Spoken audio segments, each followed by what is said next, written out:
Good morning. This is Nature Matter 107, and this is a little bit more intermolecular forces fun. And your homework is just to take these notes, study them, and if you run into questions, make sure you ask them in class. Okay, so we're going to talk about, I'm going to talk about strength of intermolecular forces. And we haven't really discussed strength of intermolecular forces at all, just the fact that they exist. And we want to look at two ways that intermolecular force strength, relative strength, is determined. So we'll look at it like this. One is just the total number of intermolecular forces present, and the other has to do with something called polarizability. Okay, so we'll start with total number of intermolecular forces present.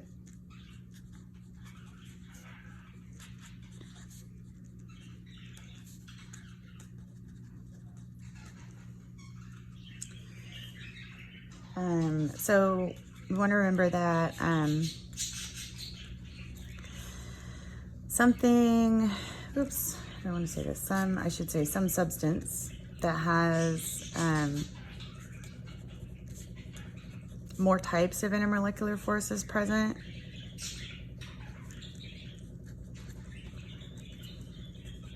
will demonstrate greater intermolecular force strength. So for example, something with LDF only will have less intermolecular force strength than some substance with hydrogen bonding.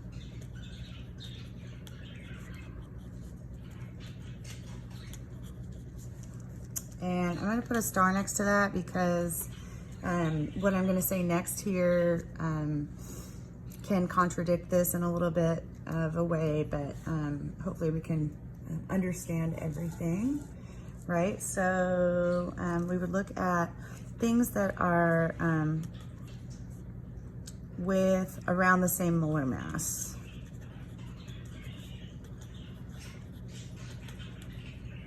So if we looked at something like CH4, which has a molar mass of about 16 grams per mole, and H2O,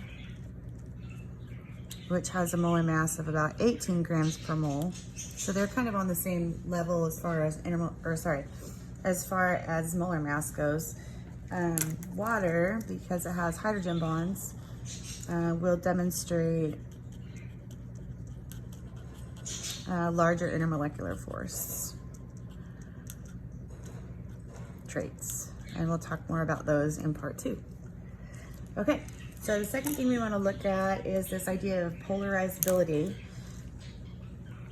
And I guess I'm going to draw a line here to kind of separate all this.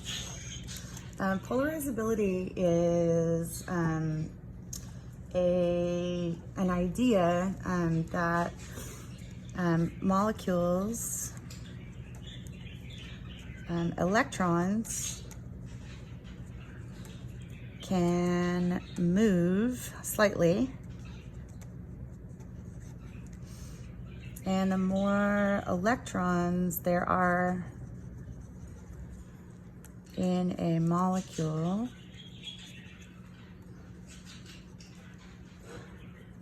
the larger the dipoles are when the electrons move.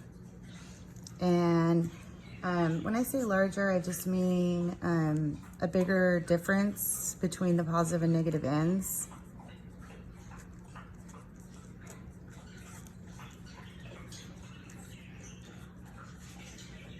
and they're longer lasting.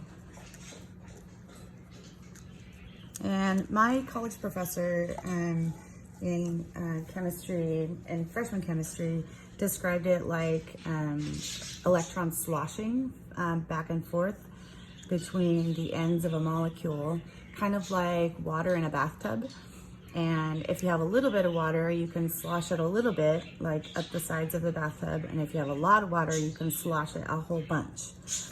And it will go way up the sides of the bathtub.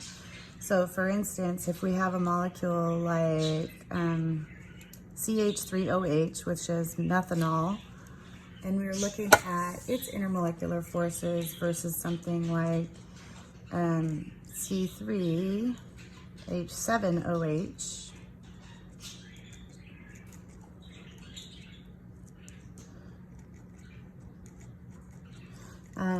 this molecule right here would have greater intermolecular forces, or would demonstrate greater intermolecular forces because it's more polarizable. I don't have a space there, I'm gonna come down here. More polarizable.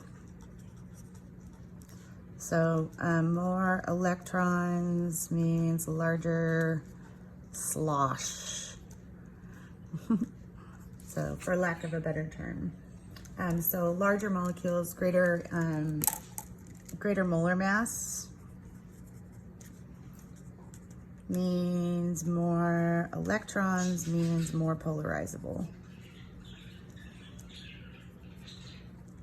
So substances that have more electrons are going to have larger and longer lasting dipoles, therefore will have greater intermolecular forces, and they'll demonstrate that in their traits like boiling point, melting point, viscosity, and surface tension.